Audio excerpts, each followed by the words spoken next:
Brace yourself, guys. This is gonna be the longest and most informative PGMN episode, maybe of all time. Everyone is gearing up for the second half of President Bong Bong Marcus's administration. It's been one hell of a ride, and we are just halfway through the year. The most loved Philippine president of all time, Rodrigo Roa Duterte, was brought to The Hague to face crime against humanity charges for his bloody drug war. My campaign against drugs will not stop until the last pusher and the last drug lord are...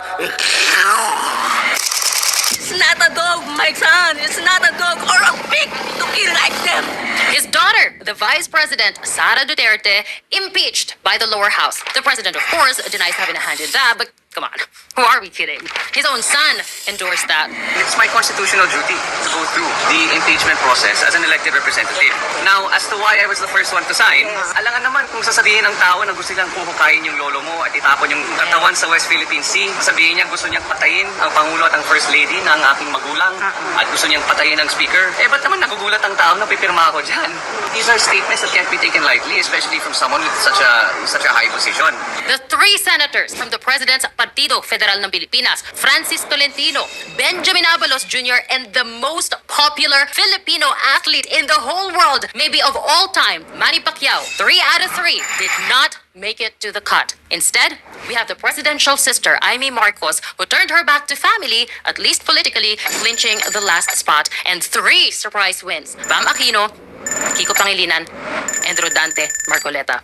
It is also important to note, Bongo, the most trusted ally of the former president, broke the record for the most number of votes by a Philippine senator ever, a record previously held by Robin Padilla, also a Duterte ally. Now, there are many factors that contributed to that outcome, but to deny the power of the Duterte name and legacy would be the misstep of the century. Probably even worse than painting Duterte as this blood-hungry maniac who had thousands of ordinary citizens killed, then badly carrying out the sinister plan to have him taken away, only for the guy to still enjoy 63% trust rating, his daughter 50%, and the sitting president at 32%. Bakit ko kinailangan banggitin lahat yan? Here's what they missed there. That bloody drug war was one of the major reasons people put Rodrigo Duterte in office to begin with, and why they continue to support him. The guy's popularity peaked at 91%, the highest in the country's history, and ended his term in 2022 with 87%, the highest approval rating in the country and in the world that time. But that drug war, in my opinion, was not even the most disruptive and transformative of his initiatives. That's not even why he is in The Hague right now. To me, the most consequential of his policies and the reason he is in The Hague right now is because of the war he launched against the CPP, NPA, NDF.